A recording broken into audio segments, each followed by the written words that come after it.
Bonjour, bienvenue dans un nouveau blog et on est toujours à Scénariste en série pour un coup de cœur. Un coup de cœur un peu en retard, je sais, j'ai honte, j'aurais dû vous en parler avant, j'aurais dû le découvrir avant quand même, mais voilà. Il s'avère que il y a ça qui existe. Une série télé basée sur Métal Hurlant. Vous savez, c'est le fameux magazine français de bande dessinée qui a imposé tant de bandes dessinées et de comics, particulièrement de science-fiction et particulièrement innovantes. Et bien maintenant, c'est devenu une série. Mais une série qui tarde un peu à se créer, enfin qui s'est créée, mais qui... Enfin voilà. On va vous expliquer tout ça parce que justement, dans le cadre des pilotes qui sont proposés ici à Scénariste en série, Guillaume Lubrano était là pour justement parler de Métal Hurlant. Bonjour Guillaume, alors parlez-nous un petit peu de ce projet. Il est visiblement fait, il existe, il est tourné, mais on ne peut pas encore le voir. C'est un peu compliqué. Alors, bonjour Alain tout d'abord. Oui, Métal Hurlant vient d'être terminé, en fait, le pilote de Métal Hurlant, donc puisqu'on a décidé de faire un pilote complet pour la série, puisque pour la première fois en France, on essaye de faire une vraie série axée science-fiction, qui soit pas teintée de comédie, qui soit plutôt finalement sérieuse, et qui donc est basée sur des comics, donc qui sont des comics qui sont diffusés dans le magazine Métal Hurlant. Donc plein de petites histoires qui sont soit teintées d'heroic fantasy, soit de science-fiction, de fantastique. Enfin, de toute manière, toutes ont chaque fois un élément vraiment SF en général à l'intérieur. Oui, on connaît bien l'univers de Métal Hurlant. Il y a eu un long métrage, il y a les bandes dessinées, donc voilà. En effet, c'est plutôt un univers très riche. Quoi, et le but étant était de montrer qu'il était capable de faire une série avec un visuel très tranché, où vraiment, dès qu'on regarde la série, on ne peut pas se poser une seconde la question de qu'est-ce qui va se passer.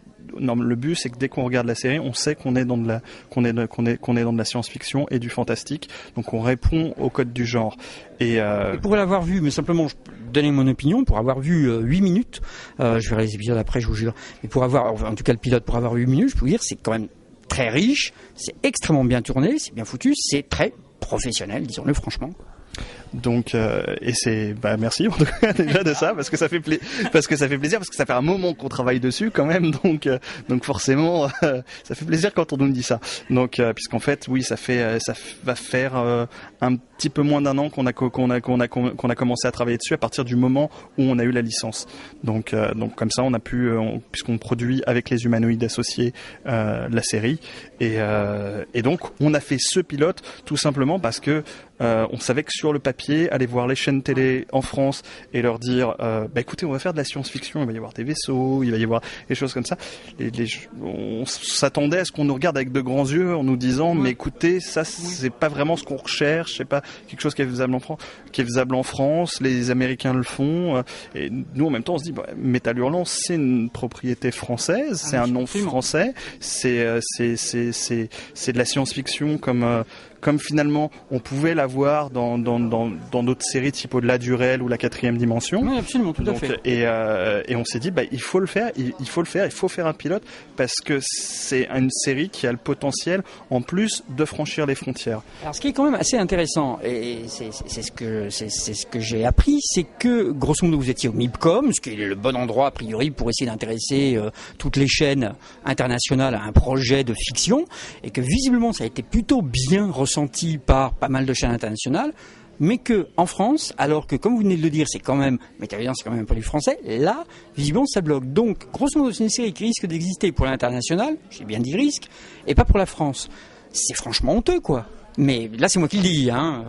Oui, alors, ce qu'il faut savoir, c'est qu'on vient à peine de terminer la série, donc on n'a pas encore démarché toutes les chaînes françaises. On a commencé à voir que quelques chaînes qui n'ont pas vu le pilote terminé, qui ont vu des teasers, qui ont vu au mieux un extrait comme celui qui a été présenté aujourd'hui, et qui nous ont dit oui, c'est quand même difficile parce que, et c'est vrai, en effet, les chaînes françaises savent pas forcément s'ils peuvent traiter ou pas ce type de produit. Nous, ce qu'on espère, c'est que entre les chaînes payantes et les chaînes existantes sur la TNT et les chaînes du câble, qu'il y a certaines chaînes qui vont avoir envie de se forger une identité, de dire on est les premiers à le faire. On est les premiers à produire de la fiction, et on produit de la fiction française, mais qui qualitativement et en termes de look est aussi taillée pour aller à l'extérieur. Et parce que c'est vrai que les retours qu'on a eu au MIP on a des territoires comme la Russie, comme l'Italie, comme l'Allemagne, comme la Corée, qui nous ont déjà fait des offres sur la série, et donc qui souhaitent distribuer la série, et on est à peu près d'ores et déjà sur une quinzaine de pays. Tout ce que je peux souhaiter, c'est que ce projet voit le jour en France. Ce serait quand même assez honteux qu'on soit les derniers à penser à un métal hurlant à la télévision, mais malheureusement c'est pas gagné. Merci beaucoup et rendez-vous au prochain blog.